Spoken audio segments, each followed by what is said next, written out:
Nah, nampak di sini deformitas. Deformitas misalnya bungkak itu salah satu.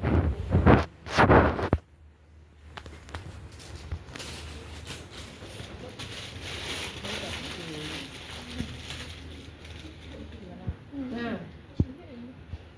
ada deformitas. Kemudian juga ukuran kaki kadang-kadang tidak sama panjang. Bukan simetris, tidak sama panjang. Jadi kadang-kadang ini misalnya fraktur dua tulang ini, kadang ini terdorong ke jaringan di atasnya. Kadang-kadang di sininya juga ya. Jadi kalau ada pemendekan itu salah satu caranya mungkin kalau tidak dioperasi mungkin dengan anestesi kemudian disamakan, dipasang pin. Tapi kalau di luar, nah itu salah satunya kita memakai skin traksi untuk menyamakan. Dan follow up untuk skin traksi selalu menyamakan ya ukuran atau panjang kaki kiri dengan kanan. Jangan nanti pas ini tanya yang satu pendek, yang satu nah begini jalannya ya. Nah, nih jadi untuk ronsen kalau dia masalah fraktur ya, jadi apakah ada luksasi pada daerah panggulnya, kemudian ada pemendekan kah? Nah itu juga perlu dipastikan informasinya. Berdasarkan dari apa? Bisa karena ronsen atau ekstrak. Kamar mandi kata anaknya terjadi di waktu pagi tadi dia ke kamar mandi untuk berwudu mau sholat tahajud misalnya ya. Nah, kalau kenapa mau ketawa? Kenapa ketawa? Jangan lah. Kenapa terkejut pulang mau dengar ini? Hah? Urusannya dia, nggak urusan kita. Ya, boleh silakan tutup hidungnya di ini mau sholat dan lain. Ya, bisa biar cepat sering pakai gini sholat. Ya, belum. Saya suruh tutup hidungmu sebelah kiri. Tutup. Ya, tutup matanya. Ya, saya akan tes nantinya ya dengan sesuatu zat. Kalau ini dingin dulu. Tutup matanya. Aromanya apa? Pardon? Hands good. Apa?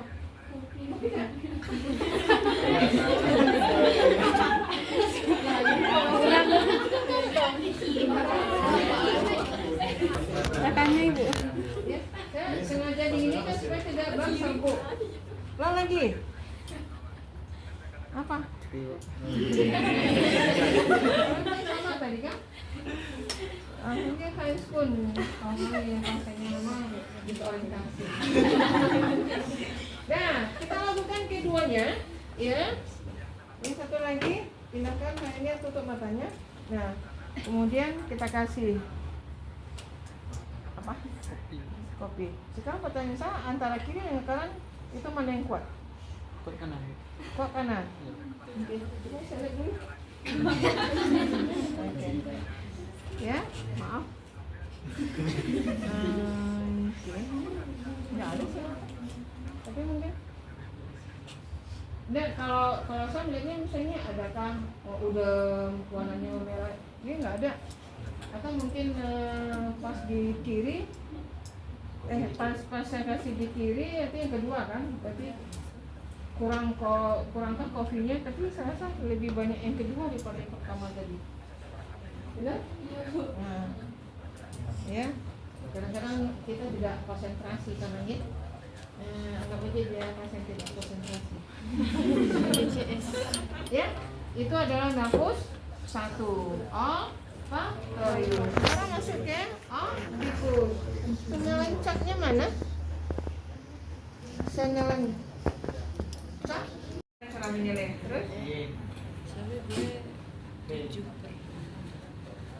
Tapi dia S R B B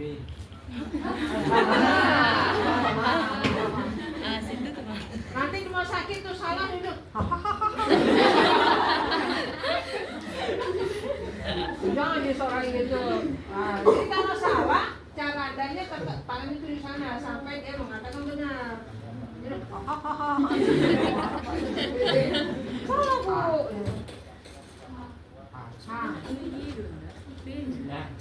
Bawah, bawah. Terus. Bawah.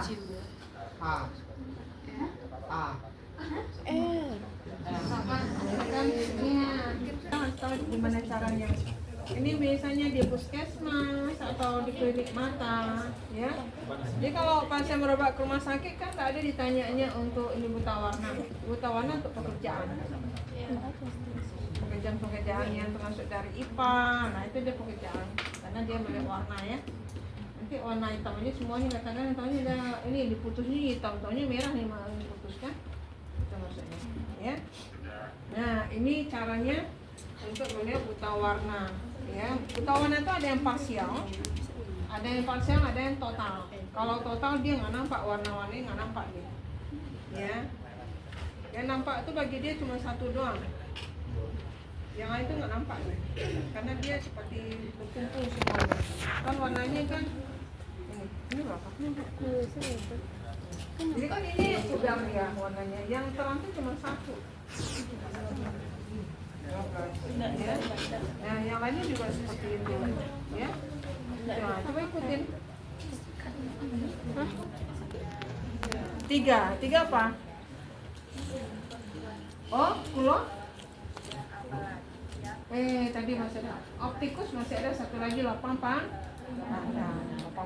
Oke, Pak. Ini kamu tengok ke depan. Lurus. Jangan dilirik saya. Ya, lurus ke depan. Nanti saya akan taruh ini dan akan saya gerakkan, tapi tidak boleh diikuti. Ikut aja perintah saya. Tetap tengok ke depan ya. Kemudian masih nampak ya? Tengahnya? Tengah, nampak? Nampak? Berarti ini kan seharusnya dia gini nih. Ya, 90. Kalau ini kan nampak? Nampak. Berarti kan bagus lapang pandangnya. Ya. Kalau perempuan pakai juga begini kan, ya? Nah, kadang kalau ada orang yang menyempit lapang pandangnya, mungkin bisa kena persarapan atau traumatik lain rusak. Ini, ya. Tapi kan ini kan dari sini nih. Ini suaranya nanti kembali ke Bu Mir ya. Ini mahal loh. Berjuta loh, sampai ke 100. Apa ya? Kalau ini? Ya. Nah, kemudian oculomotorius. Untuk oculomotorius di sini ada Bu, Ibu nanti kalau membuat LP untuk saraf, Ibu buat cara membuatnya apanya? Cara menilai. Ya. Taruh pena artinya di pulpen di depannya. Ya, pasien disuruh pasien melihat ke depan dan tidak boleh mengikuti gerakan pena. Ya, biar mudah untuk menilai. Ya. Nah, oke, oculomotorius.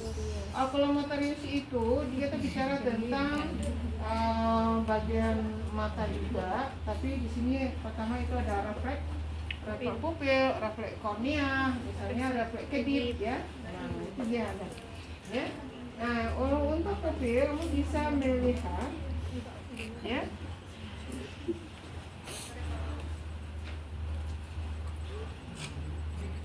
Jadi membawa cahaya itu dari luar ke dalam. Oke. Apa? Indonesia. Tapi dia karena cahayanya kurang kuat, dia kayaknya 3 mili. Dia makin terang cahayanya makin muncul dia. Tapi kalau dia lemah cahayanya membesar dia. Sampai tidak ada karena dia mengumpulkan cahaya. Tiga kan? Tapi kiri kanan itu sama enggak ukurannya? Kalau sama berarti isokor. Kalau tidak sama namanya anisokor. Tuh, refleks kedip yang lain.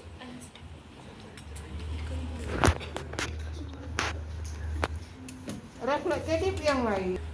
Dia kan enggak nyadar kalau saya nilai, ya. Tadi adanya begini loh kan. Sorry bro. Kan dia mau hijau begini juga di sini ya. Nah, jadi dia ya ditahan ya apa tahan dulu mata tuh berapa tahan itunya dalam ya sekernya matanya kalau nggak dikedip kan ngedip kan kornea prefil kornea ini kalau apa itu apa trochlearis. Nah terus yang keempat adalah trochlearis. Trochlearis itu adalah gerakan bola mata atas bawah ya, atas bawah trochlearis ya. Ya, jadi ini yang sebelah sini nih, ini memorinya akan menjadi bagus tambah belajar. Yang ini banyak ngantuk nih, udah nggak nampak, tidak pula mencari administratif, langsung beranjak ya. Ya, trochlearis. Trochlearis di sini adalah gerakan bola mata atas bawah, Pak. Jadi Bapak tengok ini, kemudian ikuti. Lihat kesimetrisan. Gerakannya sama atas bawah? Oke. Berarti antara otot-otot vertebra atas dan bawah itu tidak ada masalah, sama dan saling koordinasi. Oke? Itu penilaiannya, interpretasinya. Oke? Nah, sekarang kembali masuk ke nafas 5 trigeminus. Oke? Benar? Trigeminus itu adalah kita bicara tentang sensasi pada facialis bagian atas, artinya wajah bagian atas, oke ya, trigeminus kita sensasi, sensorik maksudnya, sensorik ya. Nah kita nilainya kan gini, nilainya gini aja ya. Oke, tutup matanya, kita menilai ya. Kita, adakah yang terasa? Enggak ada. Matanya begini dia matanya ya. Di mana? Di hidung. Oh ya, kena di hidungnya. Oke. Nah, kalau misalnya di mana? Oke, jadi kita beri titik di mana dia rasakan. Nah, itu kita menilai ya. Kemudian naikkan alisnya keduanya. Yang kemudian maaf saya buka ini. Nah, ya bagusnya rambutnya dinaikkan. Ada jepitan enggak? Naikkan alisnya. Nah, sama naik kiri kanan. Benar. Kalau enggak benar nanti kalau salah nanti matamu yang salah nih. Nafas optikus kami yang kena, yang pemeriksa. Nah, kemudian tunjukkan ke bawah. Sama.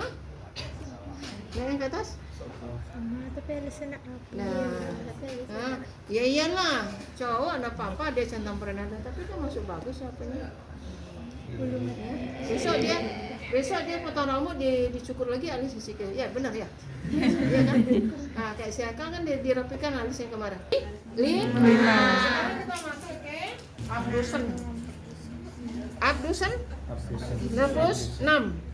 Jadi kalau mata itu kalau kita mengkaji pemeriksaan artinya pemeriksaan nafas 1 sampai 12 kita bisa kelompok-kelompokkan. Ya. Nah, nanti kita selesaikan dulu sampai 12, nanti kelompok-kelompok. Kita masuk yang ke-6.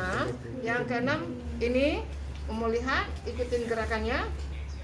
Nah, jadi simetris kiri kanan. Nah, tidak menjuling dia.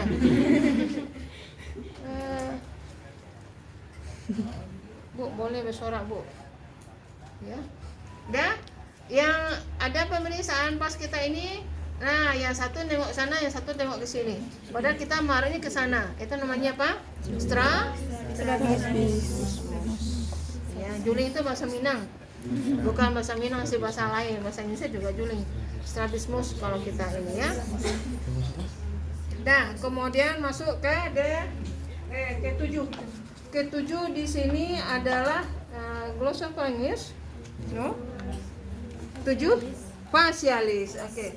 7 facialis berarti yang 7 itu adalah motoriknya. Tadi saya katakan di atas itu sensoriknya, yang di bawah adalah motoriknya. Caranya adalah gembungkan pipinya.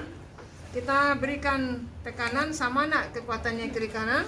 Kemudian dorong lidahnya ke bagian ke lateral ini. Kita tekan. Kuat, pindah. Kuat. Oke, suruh dia tersenyum. Sama kiri kanan. Nah, gitu ya. Kemudian buat dia O. O. O bulat. O.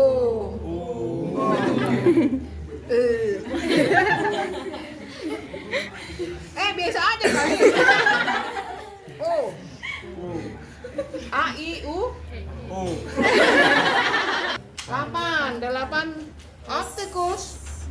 Optikus. Ya, akustikus dan vestibular.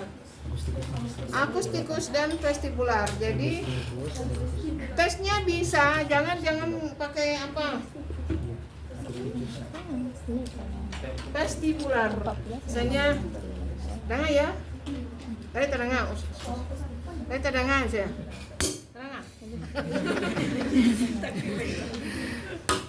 Terdengar. Terdengar? Ya. Nah, terangnya lah ini itu apa dulu? Lain gini. Siapa nama? Rizky. Ini nama sini. Coba sebelah sana saya putar nih boleh. Namamu siapa? Sama. Tapi kalau dia pas di sini dia dengar suara apa Bu? Itu perlu dicurigai dapat dengan telinga sebelah kiri, ya. Kemudian bisa tes berbisik lainnya. Jadi rasanya kalau orang yang artinya gangguan pendengaran itu pasti menunjukkan gelagat seperti kok ada ini tapi nggak jelas gitu, ya. Nah itu yang harus kita tanyakan. Jadi kalau misalnya nampaknya misalnya anak muda kan bisa caranya dengan gesekan dengar. Mana yang kuat? Sama. Ya. Nah, itu kan sama dengan berbisik, sama ininya, ya. Tapi kalau tidak sama harus cek dulu di dalam telinga kan. Dan, ya? Bisa lah, ada kan cocok kecil. Wih, tengok, tunjuk, ini tunjuk hidungnya. Tunjukkan ke hidung. Terus, cepat, tutup matanya.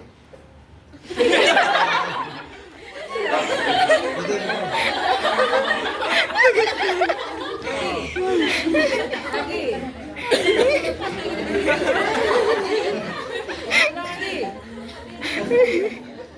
Nah, tutup matanya. Matanya tutup. Baru lari kan? Pokoknya tadi ngintip ya kan? Nipu dia. Ditipu cukup dirimu sendiri. Adalah glossopharyngeal, benar? Glossopharyngeal itu berarti kita bicaranya apa? Rasa ya, rasa. Ada yang salah tadi. 7 facialis itu ada rasa 2. 7 facialis itu rasa manis dan asin, itu pada 7. Simetris, kan simetris tadi otot motorik ya, kemudian manis sama asin itu masuk ke nervus 7. Untuk yang 9 itu rasanya termasuk asam sama pahit. Asam sama pahit, kemudian kita masuk ke bagian belakang ya, pada ovula. Buka mulutnya. Nampak di situ ovulanya keluar, lidahnya sedikit. Ya, nah, ovulanya. Kemudian nampak dia menaik ke atas? Nampak. Nampak di situ. Dikit, Bu. Nampak ya? Ovula itu kan anak lidah itu. Kita nggak mungkin ngomongnya anak lidah. Naik dia ke atas. Naik ke atas. Berarti ada mengkerut. Kalau mengkerutnya lurus ya. Kalau lurus berarti dia simetris. Ovula tidak deviasi. Artinya simetris. Ya. Ovulanya tidak terjadi deviasi pada ovula. Ya. Nah, kemudian 9, 10 nervus vagus refleks menelan. Caranya mudah, nggak usah dikasih minuman atau apa, suruh dia menelan dari ludahnya sendiri. Sama enggak kiri kanan? Nah, Oh sama, tapi hati-hati ya. Kadang-kadang mereka yang dengan tonsilitisnya sedang meradang sakit dia untuk menelan, jadi juga harus diperhatikan. Kemudian 10 itu ya bagus. 11 adalah di aksesoris. Aksesoris kita cukup dorong tangan saya, dorong bahunya. Ya, ini sama enggak? Kalau sama berarti simetris. Kemudian 12 hipoglossus. Hipoglossus kita lihat, silakan dia keluarkan lidahnya. Keluarkan lidahnya. Lurus. Lurus. Lurus. Simetris. Ya.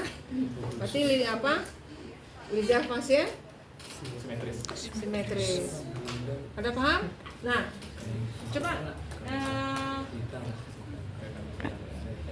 tadi Ibu katakan memeriksanya ada kelompok-kelompoknya. Yang pertama olfaktorius.